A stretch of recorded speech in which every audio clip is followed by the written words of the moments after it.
Muy buenas tardes para todos y todos los que están allá conectadas.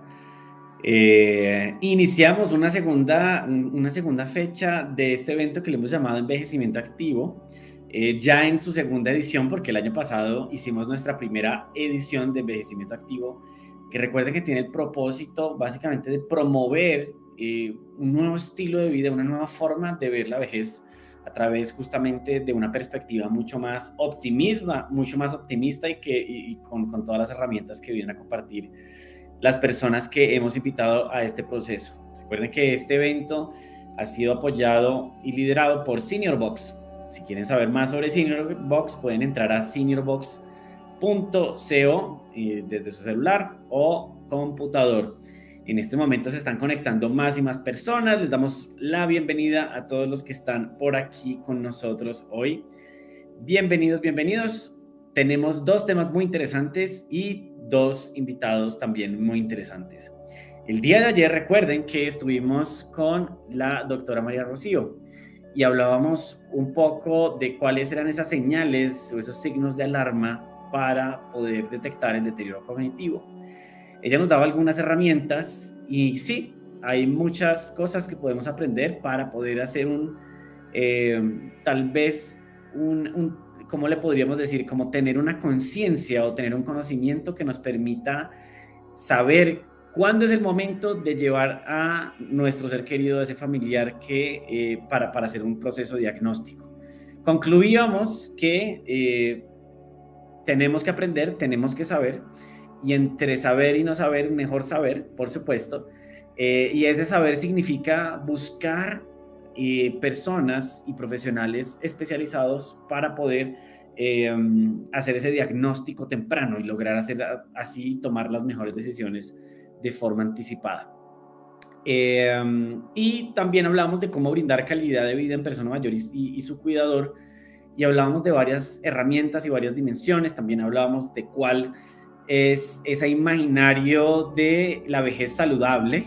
Y teníamos perspectivas muy interesantes porque es más fácil uno imaginarse la vejez desde la patología, ¿no? Desde, ay, no, es que ya como es viejito, entonces casi ni camina, entonces como ya es viejito, entonces casi ni se acuerda de las cosas. Entonces uno termina asociando, y estas conversaciones se terminan asociando en todo lo que perdemos y no en todo lo que nos hace falta por aprender y por desarrollar. Por esa razón hemos diseñado este formato de envejecimiento activo, porque creemos que se puede hacer mucho más de lo que creemos que se puede hacer. Entonces, esa vejez saludable, lo que queríamos y lo que continuamos queriendo hacer en este tipo de espacios es promover una vejez mucho más activa, una vejez en la que se pueda concebir una persona mayor haciendo ejercicio, continuando desarrollando un nuevo hobby, adquiriendo nuevo conocimiento, enseñando sus conocimientos a las nuevas generaciones o a sus pares. Es decir, tener una vejez feliz, amorosa y con muchas, muchas actividades, muy, muy activa. Y teniendo ese imaginario de la vejez, también nos imaginábamos también, bueno, cuál es ese rol del cuidador, cómo brindar esa calidad de vida al cuidador. Y también concebíamos cuál es el imaginario de un cuidador saludable, retante, ¿no? Porque muchas veces el cuidador siempre piensa en la persona mayor, en la persona que cuida, pero ¿y yo como cuidador? ¿Cuál sería el mejor escenario para uno como cuidador desde una perspectiva saludable? Y hablábamos justamente de que no hay otra forma más efectiva que cuidar a otro, que primero cuidándose a uno mismo, dándose los espacios y especialmente no pelear de alguna manera con las circunstancias. Hablábamos de que muchas veces un cuidador no decide ser cuidador, la vida lo pone en una situación de cuidador, pero uno tiene la manera de elegir, ya sea voluntariamente, decir, bueno, a pesar de que la vida me ha puesto en un rol de cuidador, elijo ser el mejor cuidador posible para ese ser querido, hasta donde uno pueda, con las herramientas que uno disponga y con el conocimiento que uno tenga. Por esa razón hemos diseñado también esos espacios, porque sabemos que no es fácil, por supuesto, pero se pueden desarrollar conocimientos, se pueden adquirir nuevas herramientas para poder hacer esa labor de la mejor forma posible. También, por supuesto, pues por esa razón diseñamos Senior Box para poder acompañar a esos cuidadores en casa con herramientas de video, libros, bueno, mucho contenido para poderles ayudar en su día a día. Muy bien, creo que ya tenemos un buen grupo. Les agradecemos a todos por su puntualidad.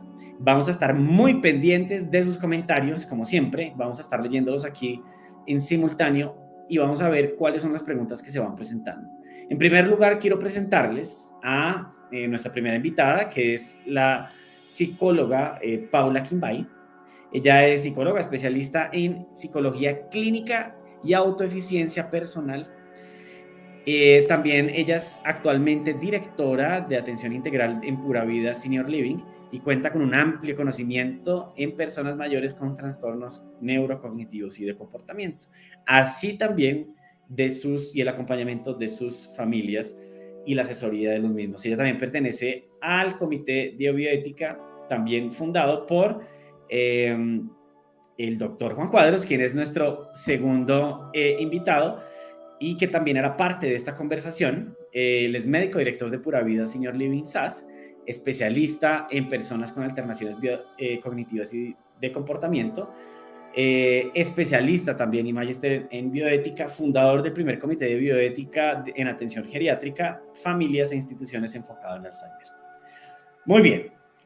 Entonces, hoy tenemos dos temas, como les decía. El primer tema que vamos a tratar estos primeros 30 minutos se trata de la soledad y el sedentarismo en las personas mayores. Ayer conversábamos que también el senderismo, pues también vamos a hablar del senderismo porque nos encanta caminar.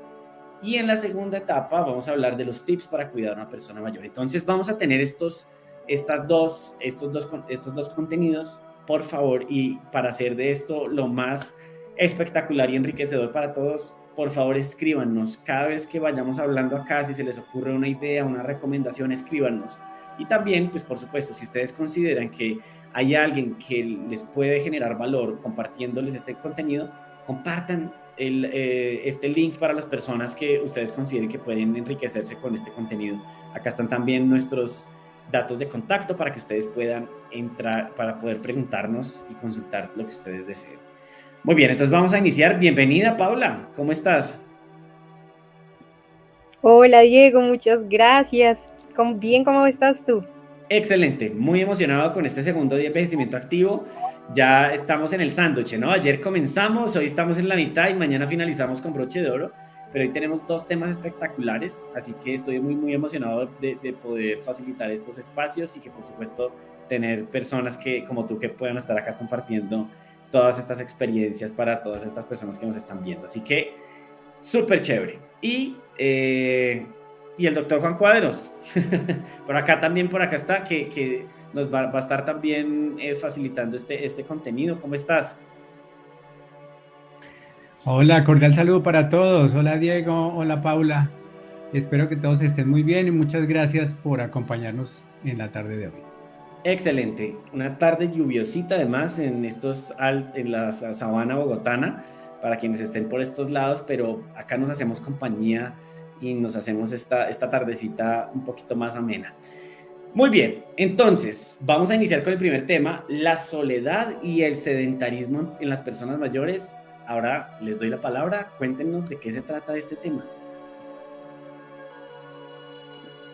Listo, gracias, Diego. Vamos a empezar hablando un poco también, no solo de lo que es el sedentarismo y la soledad, sino todo lo que hay alrededor de la persona mayor y que de alguna manera lo vulnera o lo protege. Y digamos que vamos a empezar de alguna manera hablando de que envejecer no es lo mismo que enfermar, ¿sí? Y que en realidad todos estamos en ese proceso de envejecimiento, es algo que nos va a pasar a todos, es universal. Sin embargo, la enfermedad no pasa en todos. Se relacionan en el punto en el que cuando envejecemos nos volvemos más vulnerables o hay mayor probabilidad de enfermar. Entonces, hablando desde esta perspectiva, podemos partir que existen diferentes tipos de persona mayor.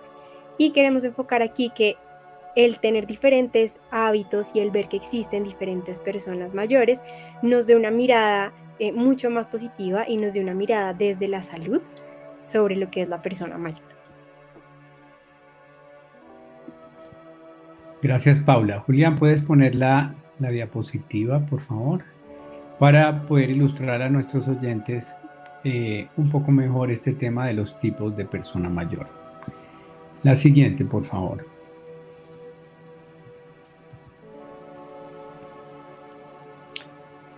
La siguiente diapositiva.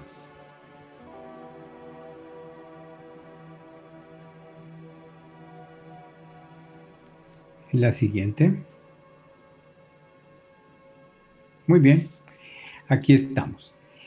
Esta diapositiva es para ilustrarles a ustedes eh, mm, que el imaginario que podemos tener en ocasiones no puede ser, no es tan exacto, porque la verdad uno en ocasiones se imagina una persona mayor de una manera y en realidad puede estar de otra. Y la realidad es que pues todos los seres humanos somos diferentes y por lo tanto también las personas mayores son diferentes. Hay unos que están en una condición, otros que están en otra. Esta charla trata de ubicarlos a ustedes dentro de esa gama de posibilidades, de tipos de persona mayor que pueden existir. Y la idea es que veamos esto como una posibilidad real que tenemos todos de envejecer de una manera, digamos, de ser robustos y de que las personas mayores que están a nuestro cuidado puedan estar en la mejor forma posible. Entonces aquí vemos una escala que puede tener 7 etapas básicamente, en donde está la persona que está muy en forma, son personas que hacen mucho ejercicio, que están realmente físicamente muy estables, muy fuertes y mentalmente también en muy buena condición.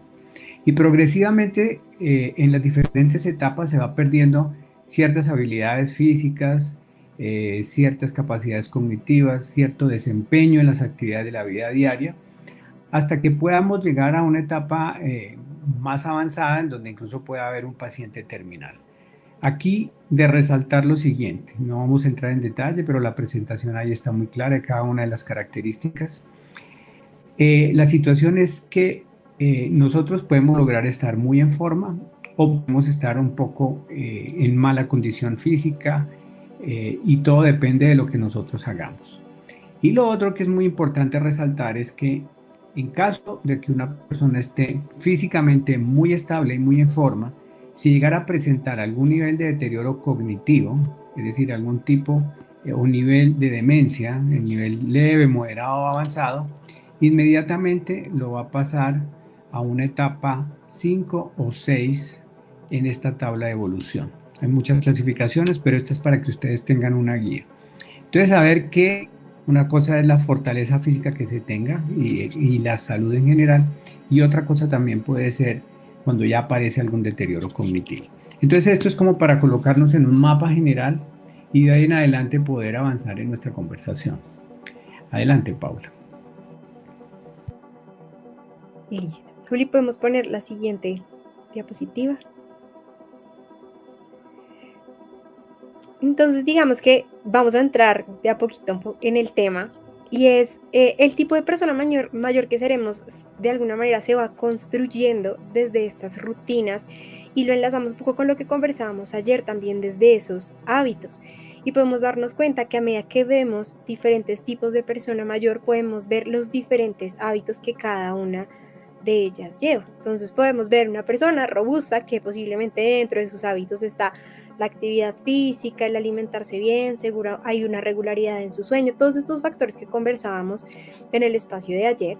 Y de alguna manera también vamos a encontrar otras personas que tal vez tengan otro tipo de rutinas, que durante el día pasan mucho tiempo quietos, que empezamos a entrar a lo que es el sedentarismo, que de pronto sus redes de apoyo no son tan amplias o que de pronto hay un diagnóstico que no se ha dado y está generando de alguna manera un aislamiento o está promoviendo también la soledad de esta persona. Juli, podemos pasar la siguiente. Gracias. Entonces, a partir de ahí queremos resaltar dos aspectos y es que también por un lado están los hábitos, ¿cierto? Pero también vamos a hablar de que existen diferentes factores de riesgo, que algunos pueden ser propios de hábitos, pero otros pueden ser hereditarios, otros pueden ser circunstanciales, como se resaltaban ayer. Y a la vez vamos a tener algunos factores protectores, es decir, que a pesar de que sí hay mayor vulnerabilidad en algunos sentidos y riesgo, también vamos a encontrar que hay otros elementos que podemos tener y por los cuales podemos generar o actuar para protegernos y realmente construir ese tipo de persona mayor que queremos ser. Nos vamos a enfocar en los factores de riesgos, específicamente lo que es la soledad y lo que es el sedentarismo, y cómo estos también desencadenan otro tipo de situaciones que pueden ser de riesgo o que ya pueden ser el resultante de estas situaciones o de estos factores que se fueron acentuando.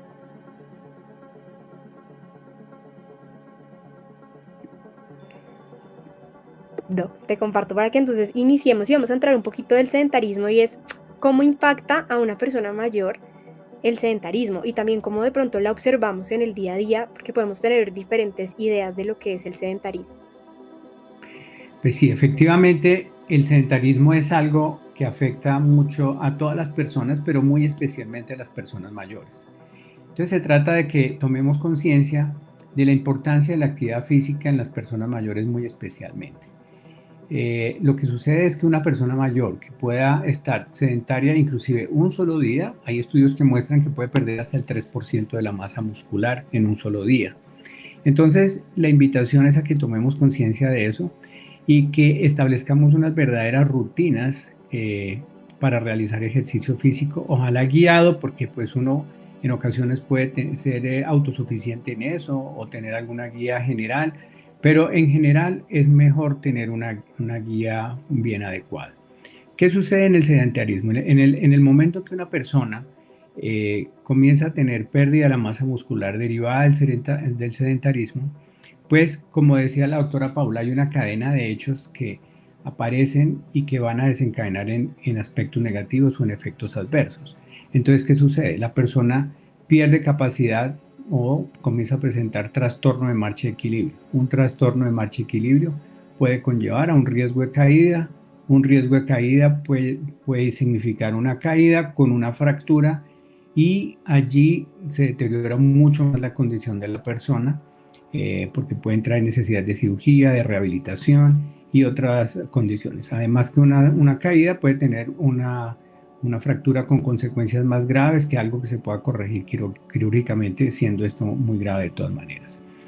Y por otro lado está el aspecto de la capacidad cardiovascular. Entonces, cuando la persona es sedentaria también pierde capacidad cardiovascular, entonces se fatiga más fácilmente con cualquier actividad y se va volviendo progresivamente más discapacitada para diferentes actividades básicas de la vida diaria, para desplazarse, para bañarse, para vestirse, para buscar algo que desea en la sala, o ir hasta la cocina, o salir al parque de manera autónoma, o ir a dar una vuelta en un centro comercial. Entonces, progresivamente esa persona va perdiendo esas capacidades y se va volviendo, digamos, va necesitando un mayor nivel de apoyo, un mayor nivel de soporte. Entonces, fíjense que esas consecuencias van trayendo progresivamente riesgos para la salud, que además se conjugan con otras circunstancias y van completando un cuadro de fragilidad para la persona mayor.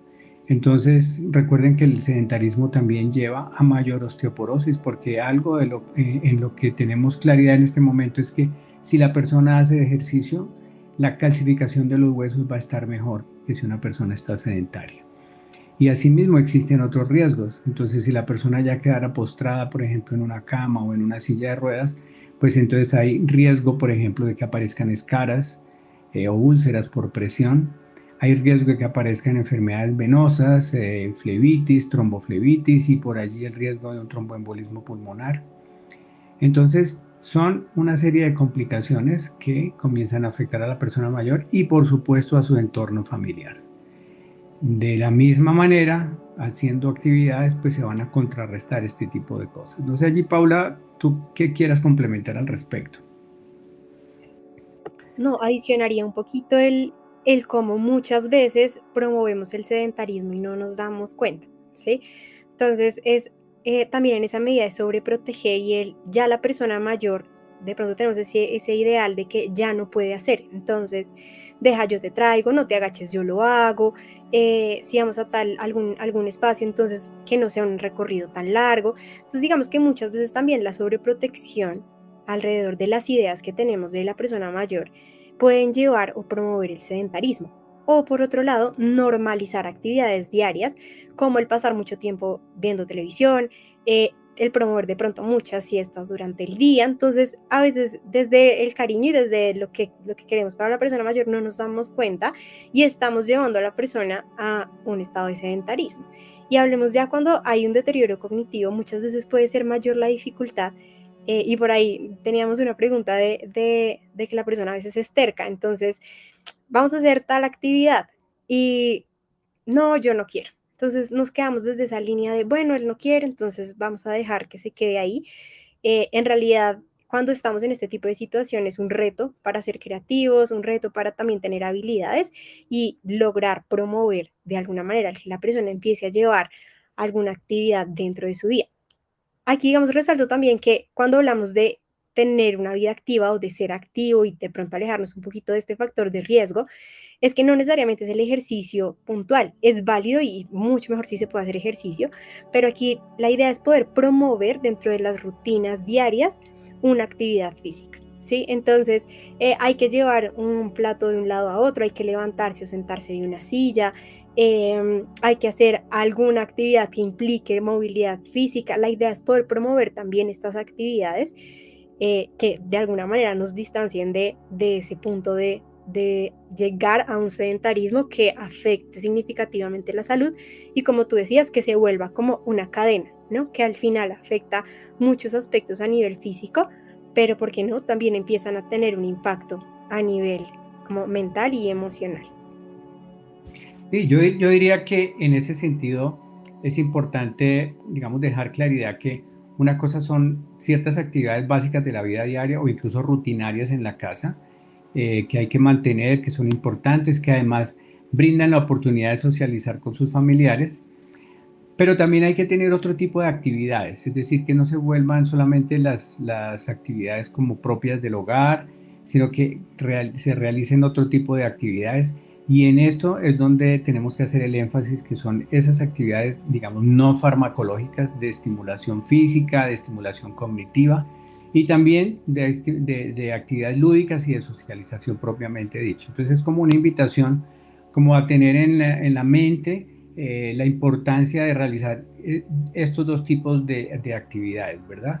Lo que corresponden a las actividades de la vida diaria y lo que corresponden a terapia ya propiamente dicha, no farmacológicas, que son muy importantes para las personas. Mencionabas, Paula, sobre el sueño. Fíjate que no le dimos profundidad allí, pero una persona que permanezca sedentaria en el día va a tener microsueños en el día, así sean muy cortos, de 5 minutos o de 10 minutos. Pero eso va a ser suficiente para que se altere el sueño en la noche.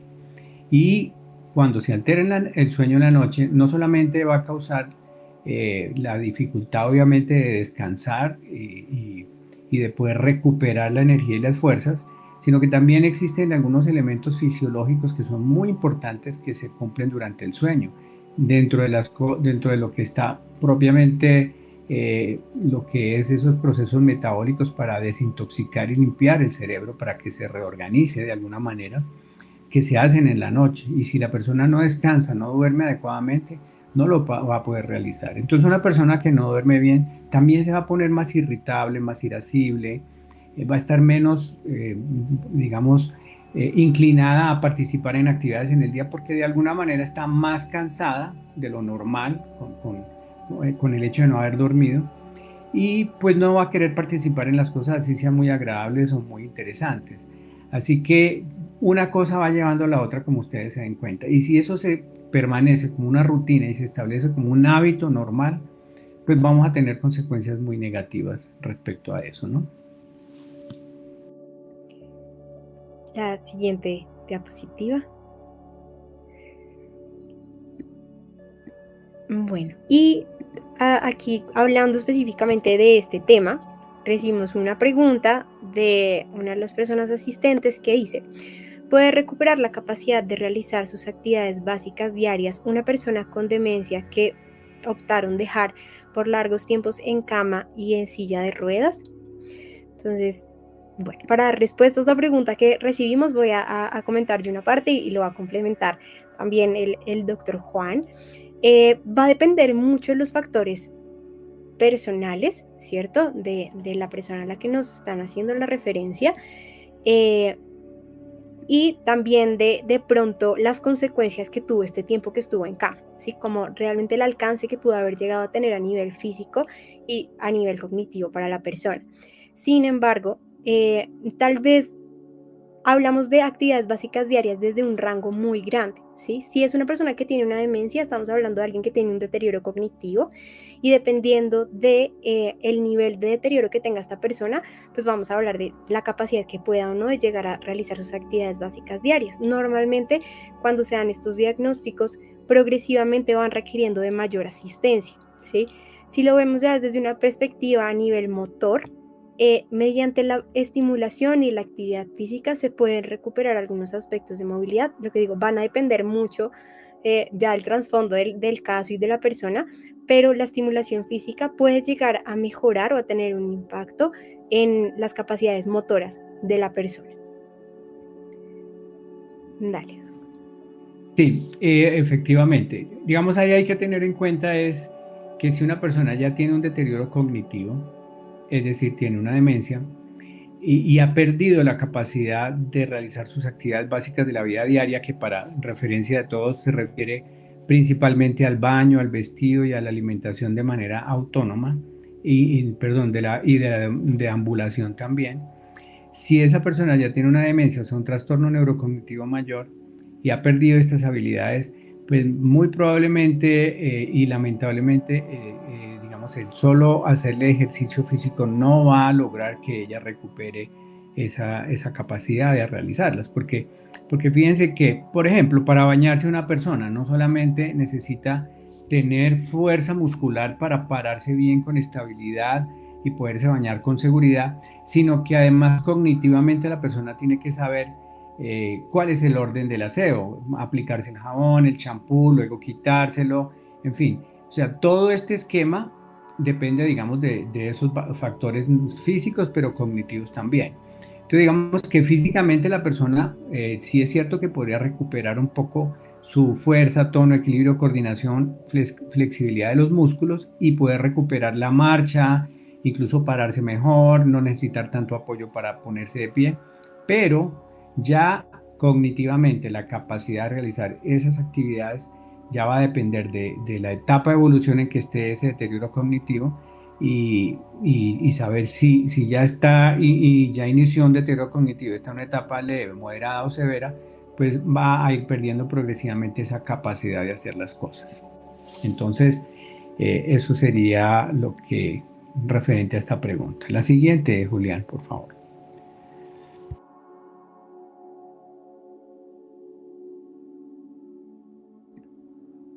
Bueno, y entramos en el segundo factor de riesgo que vamos a tocar hoy con mayor profundidad, y es cómo impacta la soledad a una persona mayor. Y digamos que podemos hablar de que pensar en la soledad va más allá del momento en el que se vive, y hay una tendencia a tener temor o miedo a la soledad. Y esto también, antes de que la persona llegue de pronto a una edad mayor, tiene temor, y el pensar o el ir acercándose a estas edades genera ansiedad, el llegar a estar en soledad, el impacto que puede llegar a tener la soledad. Y ya hablando propiamente del impacto que tiene directamente la soledad en una persona mayor, va a depender, igual que en el caso anterior, de los factores y de las características personales.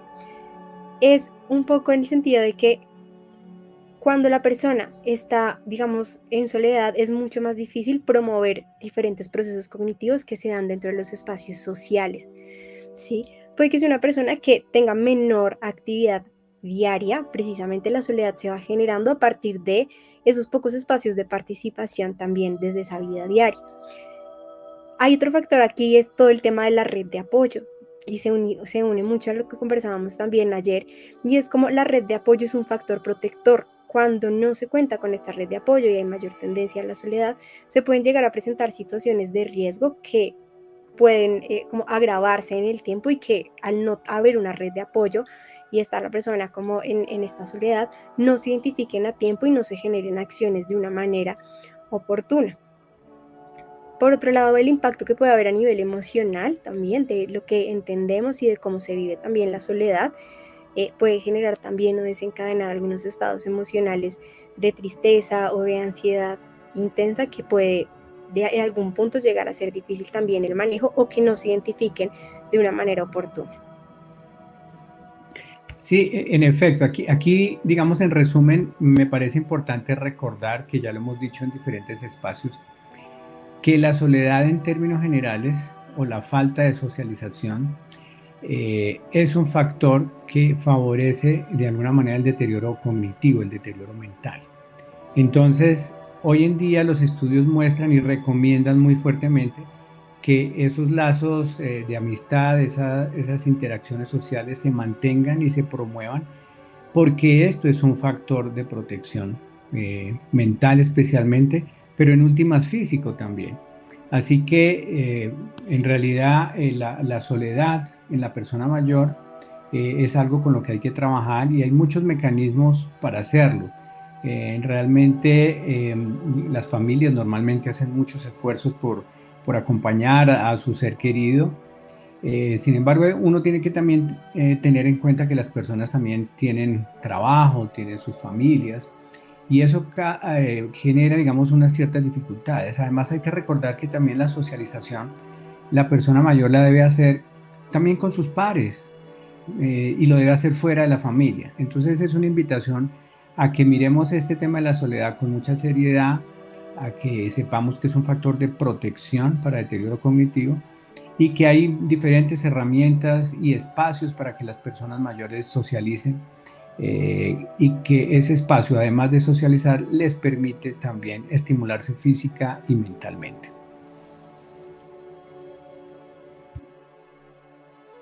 Perfecto, me encanta porque estamos entrando en unos temas bastante profundos, como nos gusta hacerlo acá en Envejecimiento Activo.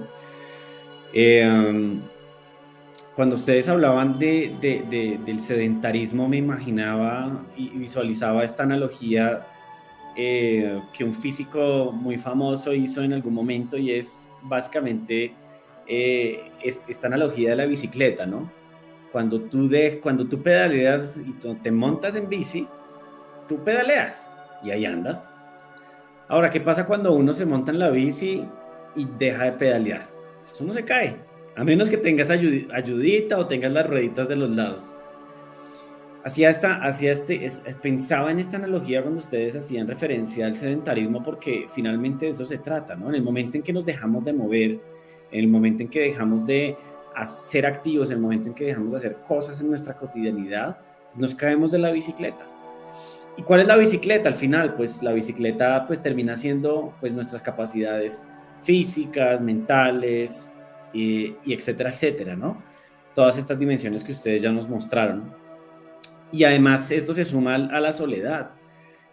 Seguramente estos dos aspectos están muy conectados y hacen parte, digamos, de pronto de un mismo contexto, ¿no? Uno diría que una persona sedentaria podría ser una persona sola, quizás sí, quizás no. Ahorita Paula nos hacía un ejemplo muy interesante y es, no mamá, tranquila, yo corto esa cebolla, no, pero mamá, tranquila, yo le arreglo la ropa, yo le tiendo la cama, ¿para qué se pone a arreglar? Entonces, cuando uno de alguna manera invalida o hace que esta persona, que es una persona mayor, que está en casa, pierda su capacidad de proponer, de participar, de actuar, de contribuir, y eso con la analogía de la bicicleta, pues deje de pedalear, pues al final se va a caer. Me parece muy interesante y muy valioso y ahora quiero invitar a todos los que están escuchando qué observaciones, qué comentarios tienen a partir de este espacio y qué desean preguntarle a Paula o al doctor Juan frente a estos temas que se están aquí conversando. Muy, muy valiosos y yo creo que uno de los puntos más importantes es lo que cuenta acá Jamie Piedad, que nuevamente nos acompaña hoy. Bienvenida. Qué gusto verte por acá nuevamente. Y nos dice también se vuelve perezoso cuando se realiza algún tipo de actividad física. Su temperamento cambia totalmente. Entonces digamos que todo se empieza a volver como una cadena, ¿no? Como una bolita de nieve en donde si dejamos de hacer actividad física y entonces empiezan a disminuir otras capacidades. ¿Ustedes qué opinan? Sí, en efecto, digamos, el hecho que el sedentarismo lleve a una pérdida de masa muscular hace que la persona, pues obviamente pierda fuerza, pierda la capacidad de levantarse de una silla con seguridad y con tranquilidad, de movilizarse. Y eso de alguna manera va aislando a la persona y la va dejando en un lugar más quieta, más aislado. Y eso pues no solamente tiene efectos físicos, sino seguramente también emocionales, que siente su invalidez, siente su dificultad. Y incluso desde el punto de vista emocional también va perdiendo el sentido de vida. Y una de las cosas con las que primero debemos hacer énfasis es nuevamente el sentido de vida, porque la persona debe sentir que puede hacer cosas, que quiere hacer cosas, que tiene algo por qué levantarse ese día en la mañana para realizar ciertas actividades. Entonces todo está entrelazado, fíjense ustedes, todo está entrelazado, todas ese tipo de situaciones y la una lleva a la otra, como decía Paula, es una bola de nieve que va llevando diferentes consecuencias y la invitación es como a romper un poco ese círculo vicioso y avanzar de una manera positiva a través de la motivación. Sabemos que hay dificultades, que hay apatía, que puede haber negativismo, irritabilidad, pero en algún momento tenemos que romper ese ciclo porque pues si no va a desencadenar consecuencias indeseables. Acá, Sí, y quiero como agregar adelante, adelante. que de alguna manera hay que promover el que ellos se mantengan activos y también hay que identificar los límites, ¿no? Y especialmente cuando se empiezan a presentar alteraciones, es un poco el identificar cómo puedo mantenerlo activo y acompañarlo sin que se sienta como limitado, pero tampoco dejar que de pronto se exceda porque podemos tener ese polo. Entonces, hay dos extremos. Uno en el que hay como un exceso en esa actividad que también puede llegar pues, a hacer el efecto contrario, ¿no? A generarle un daño a la persona, o el opuesto, ¿cierto? Que es ese sedentarismo de no hacer nada. Entonces, sí hay que modular y hay que acompañar mucho como el proceso. En el caso de que haya una patología, el darnos cuenta que la asistencia se va dando de manera gradual, en donde yo no limito a la persona totalmente a realizar su actividad, sino que le voy dando herramientas, pequeñas herramientas para que lo pueda lograr. Si yo veo que le empieza a costar un poco más, entonces ya empiezo a extender un poco más la mano y a suplir un poco más la actividad, pero es importante como promover el que la persona dentro de sus capacidades intente de alguna manera estar activa. Y hay un punto desde la parte de salud mental y es a menor actividad hay más distancia de ese bienestar. Y digamos que cuando hablamos muchas veces de depresión, realmente el principio básico de un proceso terapéutico en la depresión es activarla conductualmente, es decir, es poco a poco volver a incrementar el número de actividades que hace en su día a día. Entonces, es decir, que limitar las actividades realmente puede llevar a la persona a una depresión también o a llevar a presentar alguna alteración emocional. Entonces, en realidad todo se empieza como a unir. El sedentarismo no solamente afecta la parte física, sino también esa parte emocional y en realidad el poder acompañar el proceso, el modular la ayuda, va a tener un impacto significativo en la persona. Complementando lo que mencionas, quisiera hacerles una pregunta, porque ahora se me viene a la mente y leyendo algunos de los comentarios, finalmente el envejecimiento activo podría interpretarse como una carrera en contra, o sea, o como buscar siempre la independencia y de alguna manera la autogestión en la vida de uno, ¿no? Al final, eh, cuando uno pierde independencia en su día a día, y esa independencia pues se traduce en, pues oiga, ahora ni siquiera me puedo hacer mi propio desayuno porque todo me lo hacen, entonces yo voy perdiendo facultades y llega algún momento en donde pues ya ni el desayuno me hago, ni voy al baño solo, claro, esto digamos, dentro de las circunstancias pues si tiene las facultades para ir al baño y demás, pero y yo ya estoy apoyando a una persona que tiene las plenas facultades para hacerlo, pues puede estar haciendo un efecto contrario, ¿no? ¿Ustedes qué opinan de ello? O sea, que al final este envejecimiento activo que estamos intentando promover es como intentarle huir a esos altos niveles de dependencia que podríamos vivir en la vejez.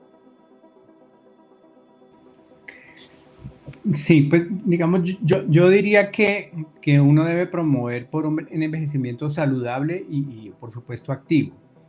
Y pues ese es un trabajo que uno debe realizar durante toda la vida. Fíjate que el tema de prevención está pensándose desde la infancia, es decir, para que una persona tenga una buena reserva fisiológica cuando llegue a ser una persona mayor, pues tiene que haberse trabajado durante toda su vida en la parte mental, en la parte física, en sus hábitos de vida, en la alimentación, en evitar ciertas costumbres como el licor, el cigarrillo, y eso hace que uno pueda prevenir lo prevenible, dejando claro que pues somos humanos y somos vulnerables de alguna manera y que pues posiblemente alguna enfermedad nos va a alcanzar y como somos finitos pues iremos a morir en algún momento.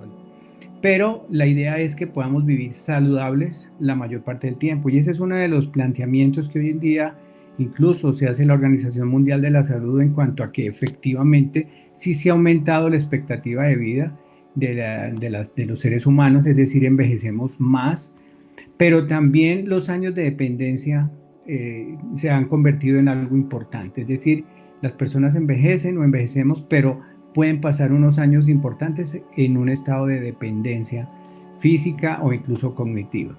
Entonces, ¿cuál es el llamado aquí? A que efectivamente no es que sea una carrera, pero sí es un reto personal y es una meta personal el lograr mantenerse de la mejor manera posible física y mentalmente para que pues se mantenga esa autonomía, esa independencia y pues se tenga esa calidad de vida que para todos es deseable.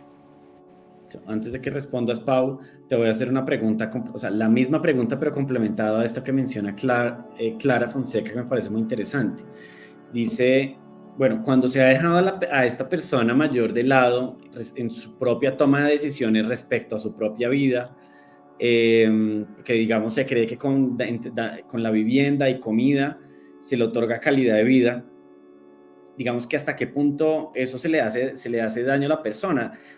Yo interpreto, porque esta pregunta puede sonar de diferentes ángulos, pero asumo que Clara está preguntando especialmente es cómo podemos apoyar a las decisiones de una persona mayor, digamos, todavía contribuyendo con su independencia de decisión y por supuesto, su libre albedrío. Bueno, creo que entramos en un tema que es bastante sensible y que hay una línea muy delgada.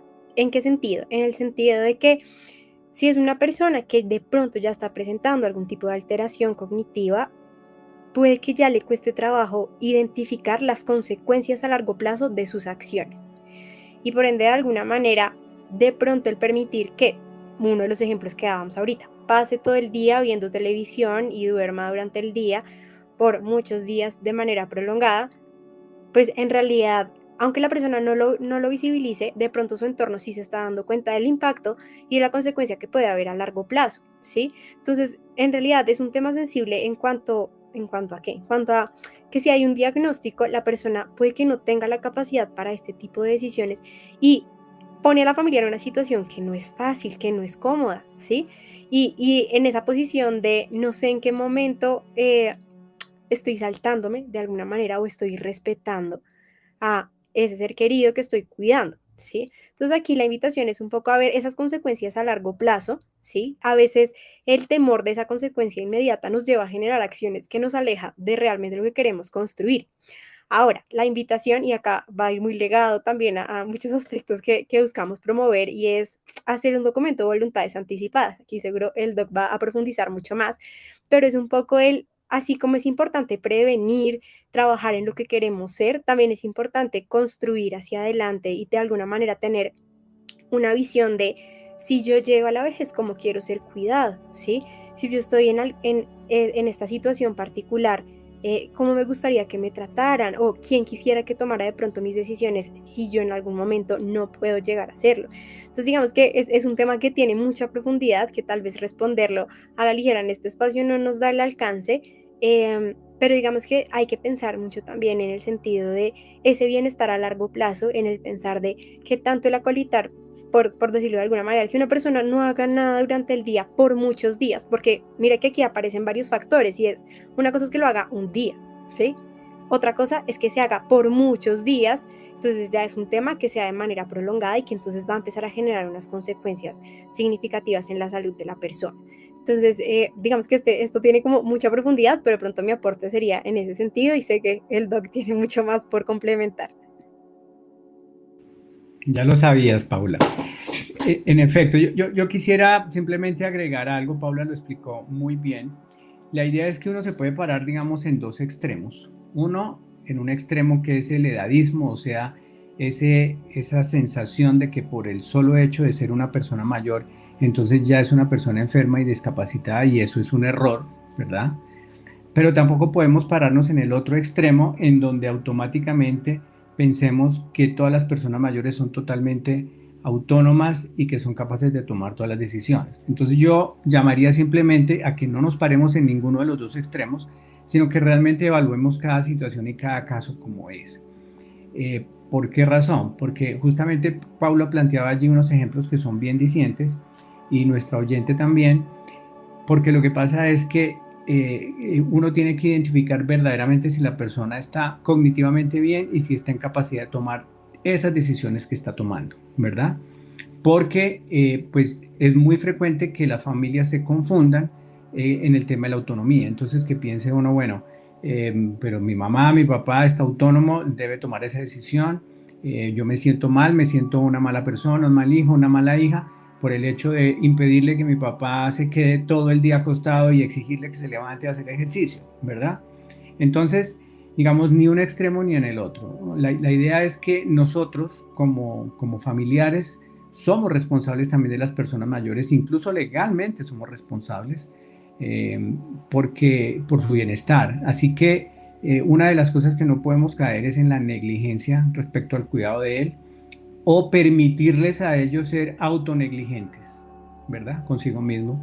Porque, por ejemplo, esa situación de permanecer acostado, incluso de repente ni bañarse, comer lo que quiera por allí, no hacer ejercicio, ver todo el día televisión, dormir por ratos en el día y no hacer nada y permanecer así por muchos días, eso es una condición de negligencia porque realmente eso es muy, es decir, va a llevar a una muy mala salud. Y entonces hay que distinguir si verdaderamente la persona está autónoma o no está autónoma para tomar esas decisiones. Y la invitación de Paula, hay que hacer el documento de voluntades anticipadas. Pero si se llega a ese momento de la vida en donde no hizo el documento de voluntades anticipadas y hay que tomar las decisiones, pues entonces hay que hacer una reunión familiar para determinar cómo quisieran ellos que la persona fuera cuidada, dados el conocimiento que tengan ellos de la persona mayor y de sus propias ideas, pero basada en información correcta, no solamente en sensaciones emocionales. Esto da para otro día de conversación. Hablando justamente de ese proceso familiar, nos están llegando preguntas bastante interesantes que seguramente las vamos a estar apuntando aquí para ampliarlos en otros espacios en el marco de este evento de envejecimiento activo, pero para que las tengamos allí. Luz Amparo plantea lo siguiente y es: buenas tardes, ¿cómo puede promover el apoyo de todos los integrantes de la familia? A veces la obligación recae en un solo familiar, que es el que cuenta con el tiempo o probablemente con la disposición. Y yo creo que esta es una pregunta que la vamos a tener ahí en el tintero. Luz Amparo, no estás sola, no es solamente tu caso, hay muchos casos similares y yo creo que esto es un tema que vale la pena profundizarlo y lo vamos a hacer probablemente en esta otra sección o mañana. Acá también complementaban algunos, una cosa es el amor y otra ir limitando a ese ser mayor.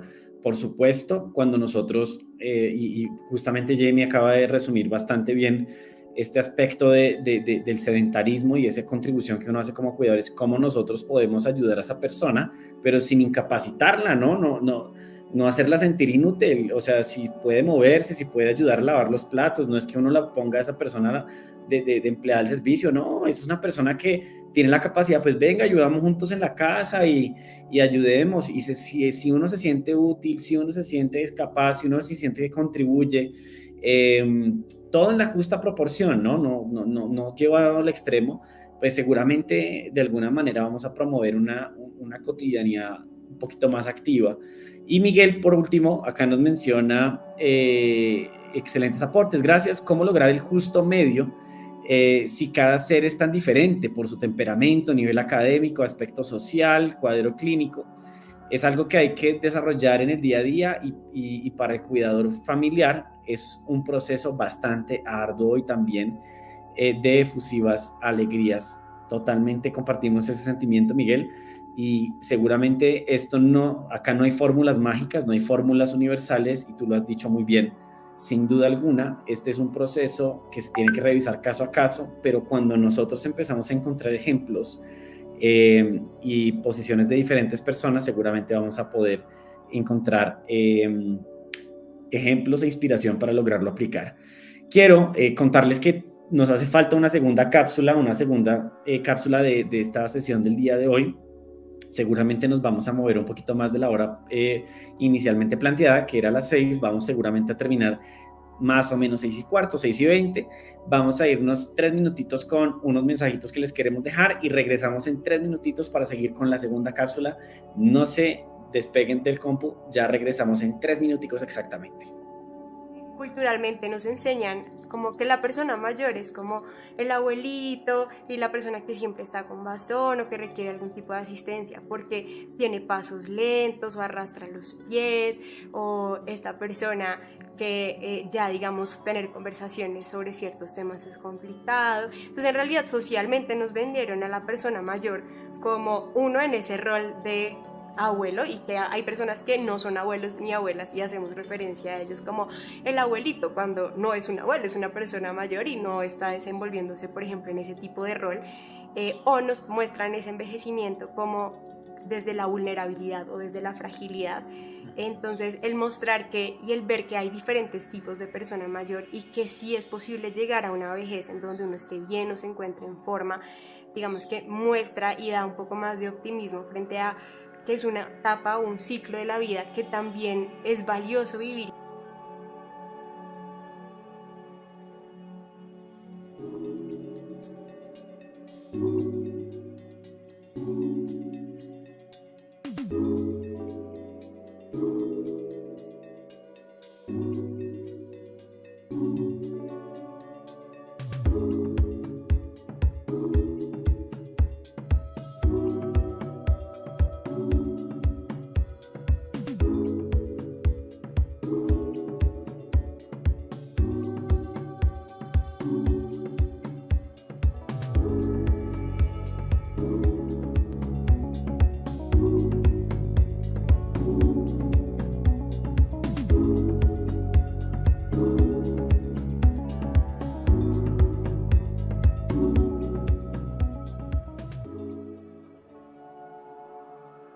Cómo vivir una vejez feliz, con un estilo de vida sano y activo, cuidando el cuerpo, la mente y el corazón.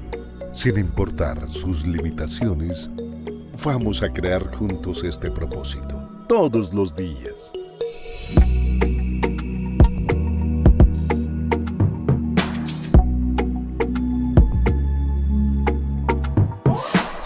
Senior Box, una dosis diaria de felicidad.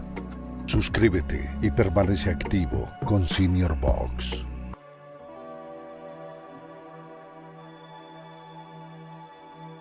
Regresamos nuevamente con esta segunda etapa de envejecimiento activo.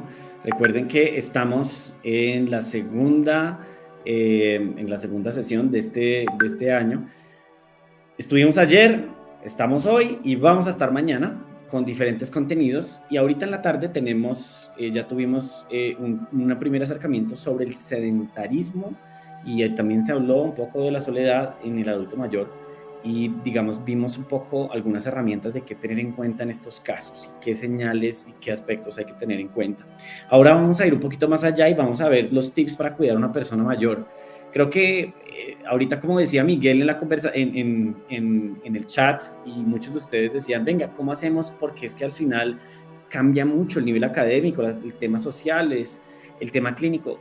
Sin duda que acá no se pueden ver, no se puede generalizar y no podemos cortar todos los casos con la misma tijera. Sin embargo, para esa razón acá tenemos dos grandes invitados, que es el doctor Juan Cuadros y la psicóloga Paula Quimbay, quienes, además de estar acompañándonos ahorita, ellos lideran un comité de bioética en donde, a través de un equipo interdisciplinario, hacen asesorías personalizadas para poder identificar cada caso y acompañar a las familias y poder brindarles pues la mejor asesoría en cada caso puntual.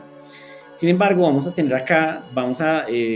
promovimos este espacio de envejecimiento activo justamente para poder compartir esas generalidades que pronto en los que ustedes pueden agarrar un poquito de inspiración y aplicarlos en su vida. Entonces, Paula, cuéntanos qué tips, qué recomendaciones que nos vienes a contar ahora junto con el doctor frente a este tema tan interesante en esta segunda etapa del día de hoy. Listo. Gracias, Diego. Igual, si nos pueden apoyar también con la diapositiva como para dar una idea del gráfico.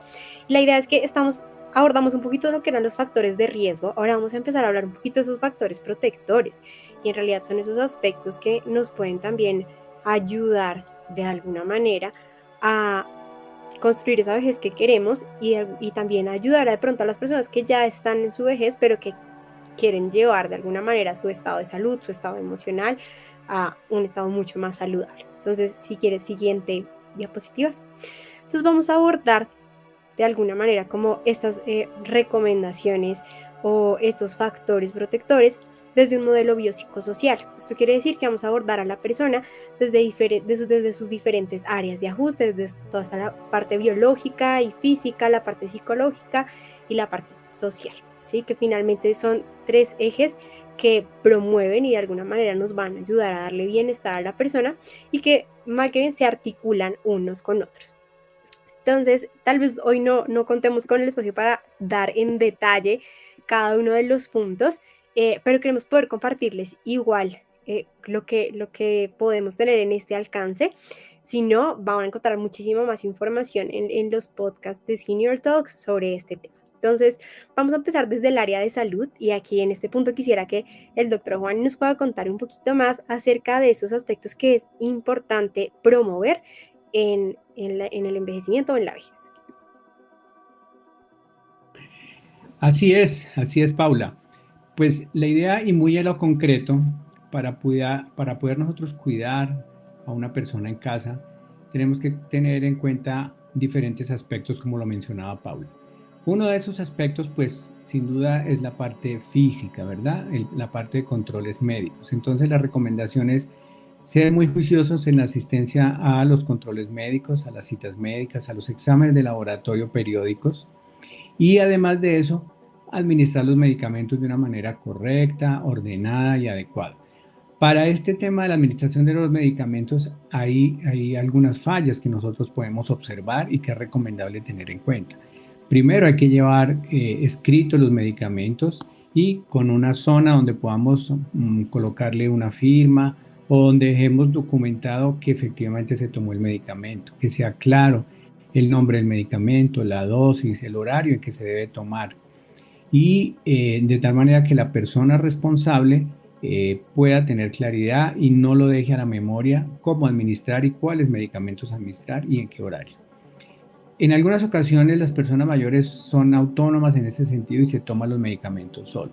Eso hay que estarlo chequeando permanentemente porque con frecuencia observamos en la vida cotidiana y a lo largo de toda la vida las personas tienen tendencia a no tomarse los medicamentos con juicio, a decir que hoy se sienten bien, entonces hoy no se toman el medicamento para la tensión o para el colesterol o para la diabetes y entonces pueden omitir ciertas tomas y eso causa afectación y causa deterioro. Entonces simplemente llamar la atención un poco en este sentido de la toma de los medicamentos y saber realmente hacer una revisión en casa con toda la conciencia para darse cuenta si de verdad la persona mayor puede ser autónoma en tomar los medicamentos o si efectivamente hay que designar a una persona para que esté acompañando en ese tipo de temas. Adicionalmente, desde el punto de vista de la salud, pues cabe volver a mencionar que es importante, digamos, todos los factores o todos los elementos para protección de obesidad, de diabetes, de pérdida de la audición, porque todos esos son factores que pueden llevar hacia un deterioro.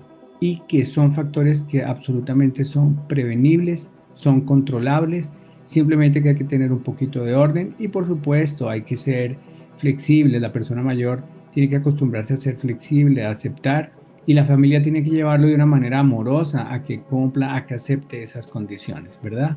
Hay que establecer mecanismos de negociación y demás, ¿verdad? Así que eso por ese lado. Desde otro punto de vista, pues recordar nuevamente los temas de higiene del sueño. Ya habíamos hablado de la importancia del sueño para la salud física en general, la salud emocional.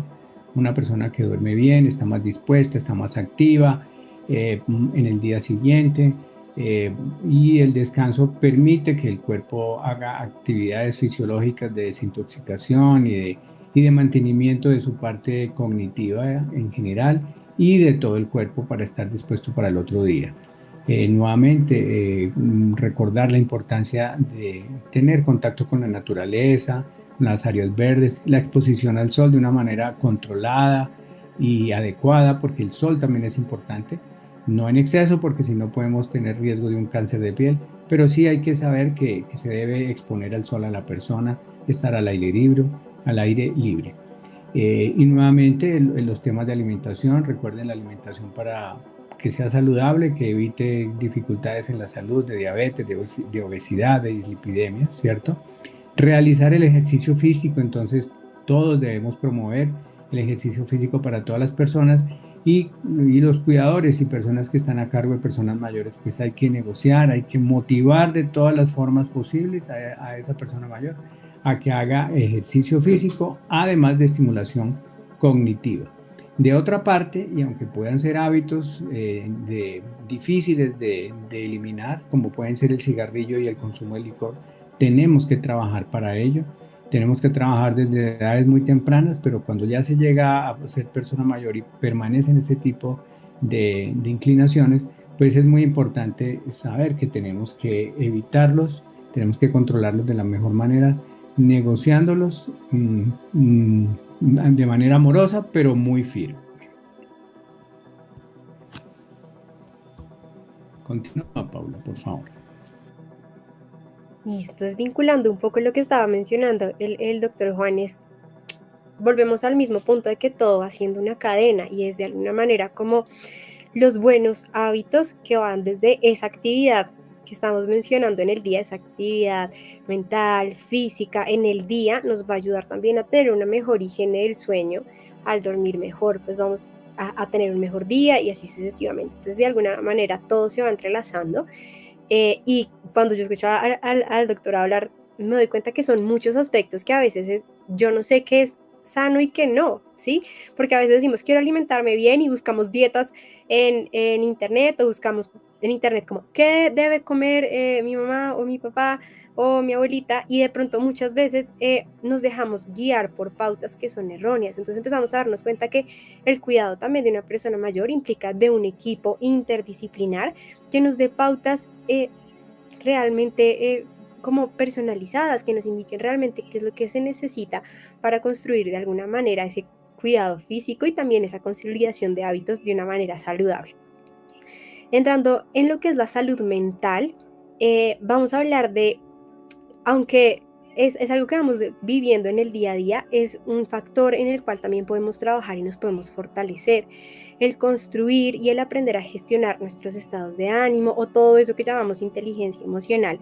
De alguna manera, el consolidar buenas habilidades para manejar o para afrontar las diferentes adversidades que se dan en la vida, empiezan a ser un factor protector. Un poco lo que mencionábamos también ayer y de pronto en este espacio, es una época en la que se viven cambios de pérdidas, de cambio en ese rol social, en esas actividades diarias, y si yo consolido habilidades a nivel psicológico, a nivel de salud mental, también voy a afrontarlas de una mejor manera y puedo seguir conectando con lo que es valioso en la vida, a pesar de que de pronto hayan ciertas limitaciones o hayan ciertas situaciones retantes para la edad.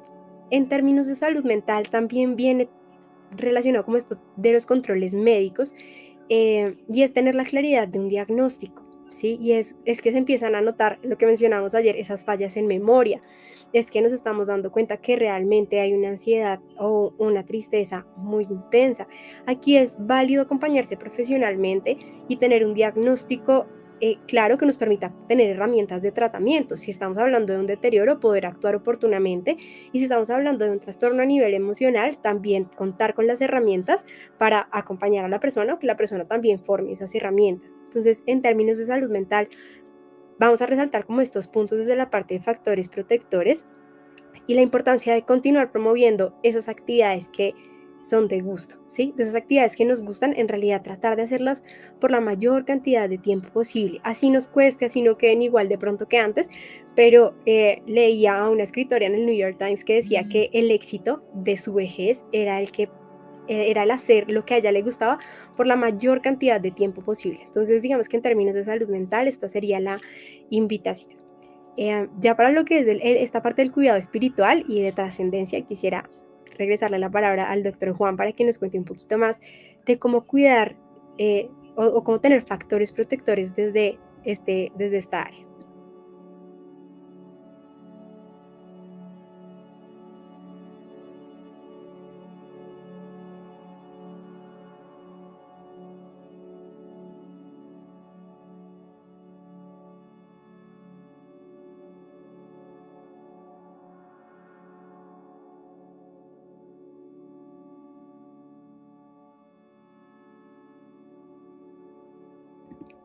Bueno, tuvimos una dificultad, chiquita conexión con el doctor Juan. Ya está mirando este tema de conexión y logístico, pero entonces mientras tanto les voy a contar un poquito lo que viene desde la parte social.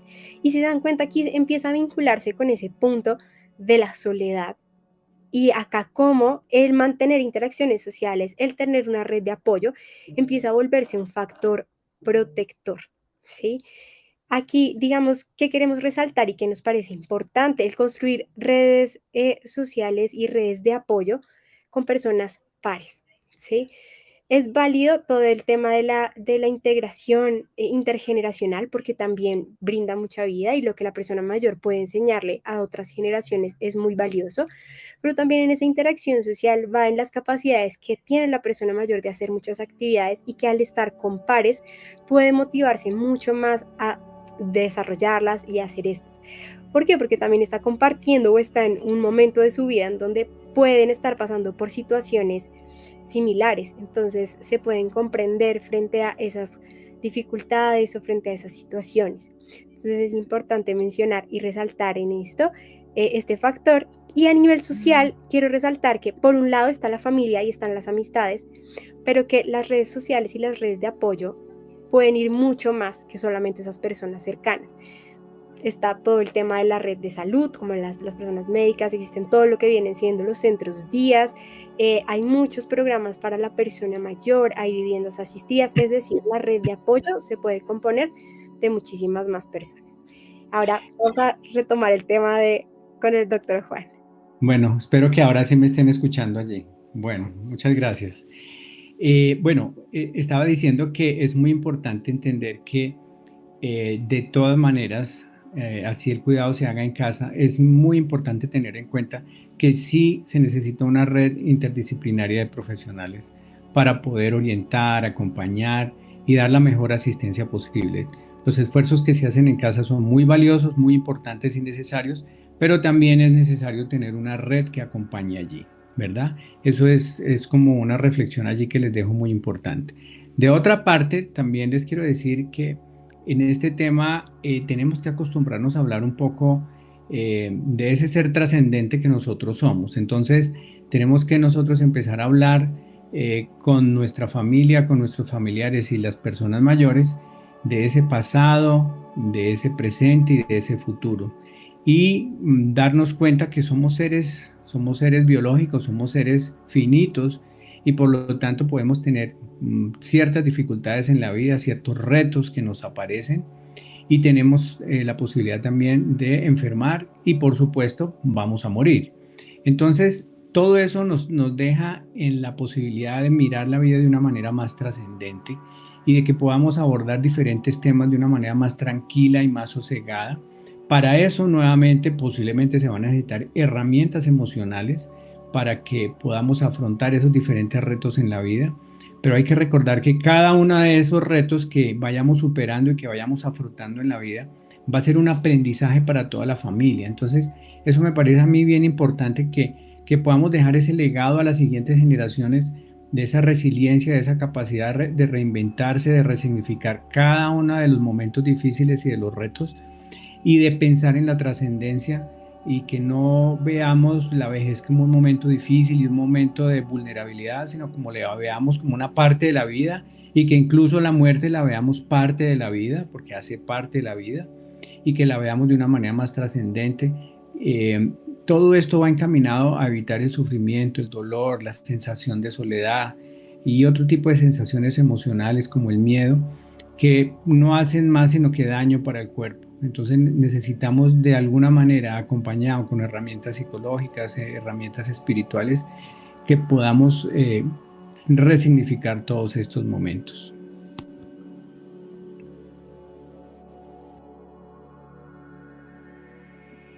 Y bueno, quisiéramos poder detenernos más en cada punto porque si se dan cuenta puede haber una profundidad muy grande en cada uno de ellos. La idea es que lo podamos hacer en otros espacios, también lo pueden encontrar en el podcast y queremos seguir resolviendo algunas preguntas. No sé si nos podemos quedar a la siguiente diapositiva, que nos llegaron antes de iniciar el espacio y queremos poder darle un poquito de respuesta o abarcar un poquito también un poco las inquietudes que nos han llegado. Entonces, la primera que tenemos es cómo tratar a un adulto mayor con ansiedad. Entonces, frente a esta pregunta, igual, entonces voy a compartirles y el doctor Juan también va complementando. Y es importante identificar el tipo de ansiedad y dependiendo de eso también acompañarse a nivel profesional, ¿sí? La ansiedad hacia qué va, hacia caerse, hacia salir, en realidad es una respuesta motora. Digamos que si se dan cuenta es una pregunta que es muy amplia, ¿cierto? En el cómo dar un trato, mi invitación es un poco a validar, pero validar desde el sentir de la persona, al entender que entendemos el por qué puede estar sintiendo esa ansiedad y evaluar las conductas que está generando esa ansiedad, ¿sí? Si esos comportamientos o esas conductas están afectando a la persona porque la están limitando, un poco lo que hablamos hoy, a realizar actividades, a compartir con los demás, a generar acciones para su bienestar, entonces vamos a validar el que se sienta o el que tenga preocupación, pero lo vamos a invitar a generar acciones o sea, que le generen bienestar. Hay temor de salir, pero vamos a salir. Yo te acompaño en esta primera parte, pero vamos a salir y es mostrarle un poco a la persona que tal vez esos temores que siente no son tan grandes como los percibe. Ya si es una ansiedad muy intensa, el ideal es poder acompañarse de profesionales. Y aquí me parece importante hacer mención de un detalle y es si estamos hablando de una persona mayor que tiene un deterioro cognitivo, tal vez el ideal sea motivarlo a que realice actividades de estimulación cognitiva y acompañarnos desde una línea o desde un profesional de psiquiatría. ¿Por qué no promovemos en este tipo de espacio temas de psicoterapia como tal, el acompañamiento psicológico? Porque los procesos de psicología parten de entrenar en habilidades, de que la persona consolide de alguna manera herramientas, habilidades, que observe y que identifique su emoción y que ya cuando hay un deterioro cognitivo es muy retante el lograr que se generen nuevos aprendizajes. Entonces aquí el ideal es, si es una persona que no tiene un deterioro cognitivo, invitémoslo a este proceso de psicoterapia, pero si es alguien que tiene un trastorno neurocognitivo, la idea es poder abordar esta sintomatología desde psiquiatría y desde todo lo que es la estimulación cognitiva. Sí, respecto a la ansiedad, pues yo agregaría a tus comentarios, Paula, pues que digamos uno puede tener cierta sintomatología que pueda ser parte de la vida normal, uno puede tener un cierto nivel de ansiedad, por ejemplo, pero uno tiene que aprender a identificar qué hace parte de lo normal y qué ya se rebasa la normalidad. Entonces, cuando ya es realmente anormal este tipo de ansiedad, que es muy frecuente, es muy intensa, es repetitiva, pues ya nos está dando un signo de alarma. Eso es un signo de alarma. Y entonces, frente a una sintomatología de esta naturaleza, uno tiene que empezar a distinguir si viene de una causa orgánica, es decir, si la persona está presentando, por ejemplo, una infección, una alteración metabólica, una alteración cardiocirculatoria o algún otro tipo de condición médica, clínica, física, ¿verdad? Y una vez identificado eso o descartado eso, de todas maneras hay que investigar desde el punto de vista cognitivo cómo está la persona, porque sin duda que la ansiedad hace parte, en algunos casos, de cuando existe ya un deterioro neurocognitivo. Entonces, simplemente llamar la atención que este es un síntoma que hay que ponerle atención, que hay que identificar cuándo es normal, cuándo ya no es normal, y comenzar a investigar las diferentes causas y, por supuesto, como decía Paula, buscar la ayuda profesional para identificar las razones y dar solución, que siempre hay solución y siempre hay algo para hacer. Muy bien. Vamos a ver la siguiente pregunta y es: cuando se detecta una enfermedad delicada en persona mayor, ¿cómo debo actuar? Bueno, es una pregunta también muy amplia, depende mucho del diagnóstico como de esa enfermedad delicada en realidad, y es un poquito el identificar los tratamientos y también el tipo de cuidado, ¿no? Podemos entender estas enfermedades delicadas desde esas enfermedades que ya son crónicas o de pronto enfermedades que ya son paliativas. Entonces vamos a hablar mucho en el sentido de que tal vez no podemos curar, pero ahí es donde viene todo el sentido de cuidar. Entonces va a ser mucho en contar con esas herramientas de cuidado y lo que estamos mencionando ahorita de fortalecer esa red de apoyo. Pues yo entiendo la pregunta de esta manera, no sé cómo la comprendas tú. Sí, sí, efectivamente, digamos, una enfermedad delicada, pues, digamos, todas las condiciones de salud son importantes, son delicadas para la persona. Entonces, yo simplemente agregaría que, pues, hay que distinguir si es una enfermedad curable, tratable, manejable, ¿verdad? Porque, por ejemplo, una diabetes en una persona mayor puede que no sea curable, pero sí es tratable, ¿verdad? Entonces, hay formas de atenderlo y hay formas de mejorar la situación.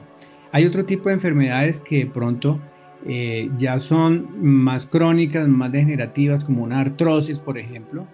Entonces ya es una condición que también hay que manejarla, pero no se va a llegar a la curación, pero sí se puede aliviar y mantener una calidad de vida.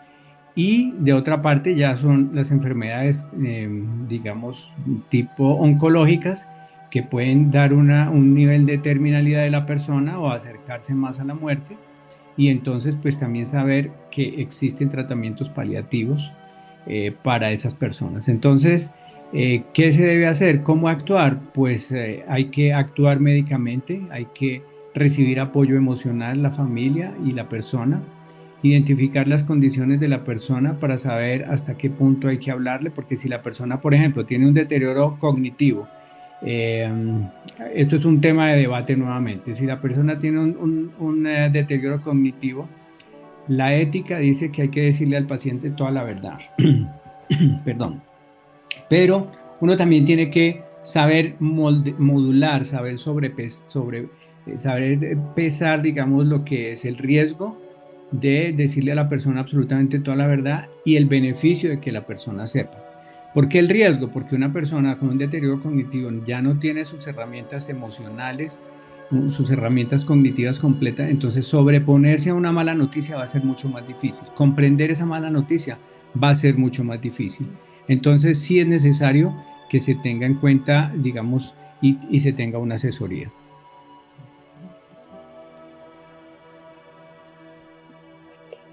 Listo, creo que eso se vincula mucho con la siguiente pregunta de qué hacer cuando el enfermo es caprichoso y terco. Cuando hablamos del enfermo, no sé si se hace referencia a una persona mayor con un deterioro cognitivo, y va muy vinculado a lo que mencionaba el doctor Juan, y va a depender mucho de esas características personales, y que de alguna manera uno de los síntomas que notamos cuando hay un deterioro cognitivo es que hay una apatía y un negativismo muy marcado. Entonces vamos a encontrar ese caprichoso, ese terco, también vamos a encontrar ahí de pronto ese trabajo que se hizo a lo largo de la vida en esa flexibilidad cognitiva, ¿no? Como tal vez a alguien que le cuesta aceptar ese proceso de transición y de cambio, y posiblemente allí es donde la familia debe brindar mucho más apoyo y también acompañarlo en ese sentido de qué es lo mejor para esta persona mayor. No sé, Doc, si aquí quieras adicionar algo más. No, Ya por esa pregunta nomás. Listo, y vamos con la última de cómo ayudar al adulto enfermo con depresión. Entonces aquí igual vamos a depender mucho de las características personales. ¿Es una persona que solo tiene un diagnóstico de depresión o es una persona que tiene un deterioro cognitivo que tiene una depresión? Entonces hay una diferencia bastante grande. Por lo mismo, una persona que tiene un deterioro cognitivo posiblemente no va a tener la capacidad para tener acciones para manejar esa depresión, sino que va a ser su red de apoyo, sus cuidadores, quienes puedan llevarlo a generar esas acciones que le promuevan el bienestar, ¿sí? Y por otro lado, si estamos hablando de una persona que no tiene un deterioro cognitivo, sino que tiene un trastorno como tal de depresión, igual la idea es acompañarse profesionalmente para que se le puedan dar esas pautas. El ideal al final, ¿cuál va a ser? Que esta persona vuelva a activarse comportamentalmente, que entonces poco a poco empiece a retomar de nuevo esas actividades que dejó de hacer, que incluso se veían pequeñas, como lo puede ser el bañarse, ¿sí? Dejó de hacerlo, y el que empiece progresivamente a hacer estas actividades van a ayudar a que la persona mejore su estado emocional. Pero digamos, va a depender mucho de esas características personales, y la recomendación es ese acompañamiento profesional. Sí, yo aquí agregaría que en ocasiones se utiliza el término depresión para definir un estado determinado, ¿verdad? Pero es posible que muchas veces no haya sido hecho el diagnóstico desde el punto de vista profesional, sino desde la percepción de la familia o algún otro profesional que no está especializado en el tema. Entonces, digamos, hay que tener cuidado porque yo les puedo dar un ejemplo. Una persona mayor puede entrar en un estado de adinamia, de quietud, de no quererse mover, y resulta que es por una infección urinaria. Entonces uno puede pensar que está medio deprimido, pero resulta que lo que tiene es una infección urinaria. Y esto para recordar que la infección urinaria en ocasiones en las personas mayores no se manifiesta con fiebre, con ardor para orinar, sino se manifiesta simplemente con una adinamia, lo que se denomina como un delirium hipoactivo, ¿verdad? Entonces es importante como distinguir realmente si el diagnóstico de inicio está bien, eh, eh, decir que tiene una depresión. A partir de eso, pues entonces buscar los mecanismos y siempre en todo caso descartar una causa orgánica. Cuando yo me refiero a causa orgánica, me refiero a descartar que haya algún problema de infección, algún problema metabólico o algún otro problema que pueda ser solucionable en estos pacientes desde el punto de vista de algún medicamento, de algún hábito de vida. Entonces, esa sería la observación al respecto. Y bueno, para cerrar, nos estaban preguntando un poquito de información sobre las actividades. Creo que va muy vinculado a lo que estaba mencionando Diego en otros espacios, Senior Box, todo lo que es Therapy Center, que es el centro terapéutico. En realidad, ¿qué queremos promover? O esa información de esas actividades es promover una vida activa dentro de las capacidades que tenga cada persona. Tal vez muchos no tengan la oportunidad presencial, entonces la idea es que lo puedan hacer de manera virtual. Quien tiene la oportunidad de hacerlo presencial, pues pueda estar en estos espacios presenciales, y en realidad sean actividades dirigidas por profesionales, por terapeutas, que en realidad a medida que vayan promoviendo la actividad y la estimulación cognitiva, también cuiden de la salud, y que de pronto no vaya a ser un ejercicio que haga el efecto contrario. Entonces ese acompañamiento profesional en los diferentes espacios es totalmente válido. La invitación es a que las personas se mantengan activas, que cuenten con herramientas que faciliten esta actividad de manera diaria.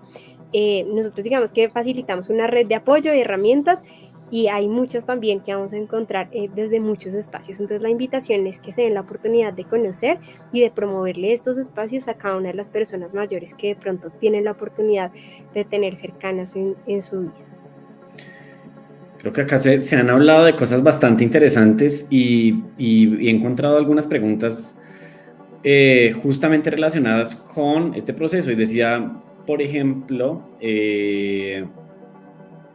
Doris, llevar a los ancianos a centros geriátricos, ya sea temporal o permanentemente, para permitir la convivencia con pares y o cuidadores especializados es recomendable. Creo que al final lo que siempre hemos dicho es que siempre todo va a depender de las circunstancias. Uno no puede no hay una fórmula universal, pero por supuesto nosotros defendemos que en la medida que si, pongamos en esta situación, si tú tienes a tu ser querido en casa, ese ser querido tiene una vida sedentaria, no tiene demasiado, digamos que no tiene demasiadas interacciones en el día a día, no se esfuerza, no aprende algo nuevo, de alguna manera tiene unos hábitos muy sedentarios y con mucha soledad, pues uno podría decir, quizás en ocasiones, digamos, lo más recomendable es estar en un lugar o ir a un lugar donde pueda tener ese tipo de interacciones. Ahora, pues dependiendo de las circunstancias, lo que decía Paula, nosotros ofrecemos un centro terapéutico por el momento en Chía, donde vamos, lo recogemos en la casa y lo vamos al centro terapéutico y lo regresamos al final del día, y vamos a tener durante todo el día terapias física, ocupacional, artística, baile. Ellos mismos se socializan con sus pares, la pasan rico y al final llegan cansados a la casa, listos para comer y dormir. Entonces, hay otro modelo, que es el modelo que ustedes conocen, las residencias, que es donde ya se hospeda la persona, que también ofreceremos ese servicio. Justamente en la mitad de este espacio les contábamos que estábamos abriendo una nueva sede en la calle 97 con 11. Tenemos justamente ahorita la apertura el 1 de octubre. Para quienes estén interesados, acá les dejamos toda la información para quienes estén interesados en los precios de lanzamiento que se están generando antes justamente de la apertura. Pero digamos que se están generando, o sea, si se opta porque esa persona se mude a un lugar, básicamente, pues yo creo que la intención más importante es no solamente que se mude a un lugar, que reciba, que alguien esté cuidando sus medicamentos, sino que sobre todo tenga actividades, que tenga quehaceres nuevos, que realmente tenga retos diarios, retos artísticos, que pueda socializar, ir a jugar con algún compañero, con algún otro residente, y de esa forma pueda generar nuevos hábitos y un envejecimiento mucho más saludable. Todo esto va a depender de muchas circunstancias y no se puede cortar todo en la misma tijera. No podemos recomendar esto como que le funciona a todo el mundo en todo momento, más sin embargo, pues nosotros promovemos justamente este tema. Pero si, por ejemplo, estás en tu casa y tú cuidas a una persona mayor,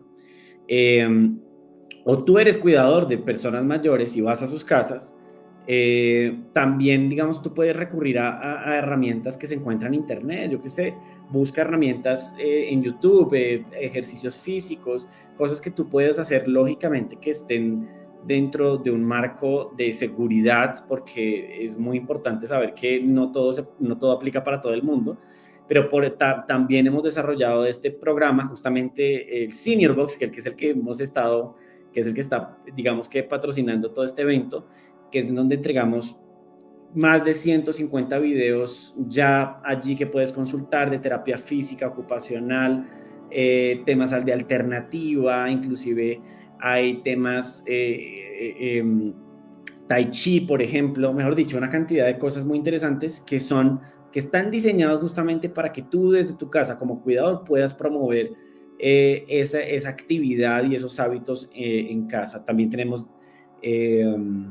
videos, tenemos sesiones en vivo todos los martes, tenemos una sesión al mes con los cuidadores, tenemos una caja, entregamos una caja también mensualmente para que entregues todos los materiales.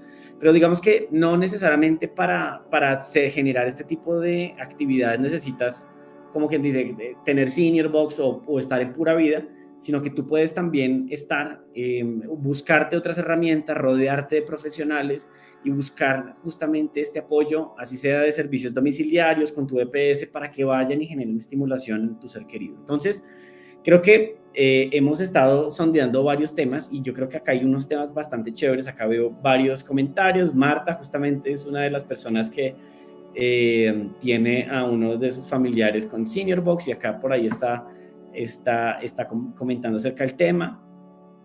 Acá Marta Sarmiento dice: adicional les comento que estas actividades también nos sirven mucho para nosotros como cuidadores, son excelentes. Ok, acá justamente complementamos este contenido. Perfecto, acá vemos varios comentarios de personas que ya han experimentado Senior Box. De cualquier manera, fíjense que nosotros podríamos quedarnos hablando todo el día si queremos. Hay muchos tips, hay muchas herramientas, hay mucho contenido. Lo importante es ustedes estar bien rodeados, pertenecer a una comunidad, busquen profesionales que los apoyen, busquen expertos que los puedan generar justamente todo este conocimiento que les permitan a ustedes hacer mejor su labor como cuidadores, si eso es lo que ustedes hacen, y si ustedes son la familia, pues que tengan las mejores herramientas para tomar decisiones. Súper importante estos temas que se están conversando. Hoy segundo día de envejecimiento activo, ya estamos culminando. Quiero agradecer a todas las personas que se han conectado y que han permanecido acá con nosotros hasta el final. Muchísimas gracias por estar acá con nosotros.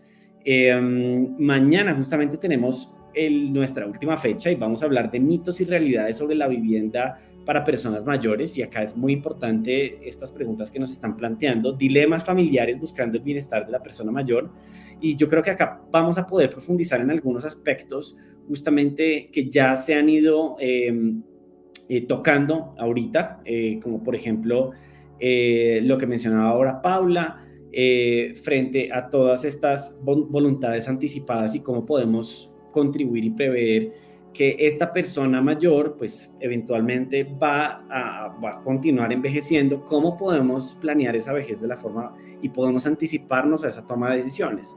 Nadie quiere planear, digamos, su muerte, pero no estamos hablando de planear su muerte, es planear su vida, es planear su vejez, es cómo podemos generar este tipo de compromisos como familia para poder tomar las mejores decisiones en el futuro. Y estos mitos y mitos y realidades, pues los vamos a basar con experiencia propia y por supuesto experiencia de otros y que también queremos su experiencia aquí.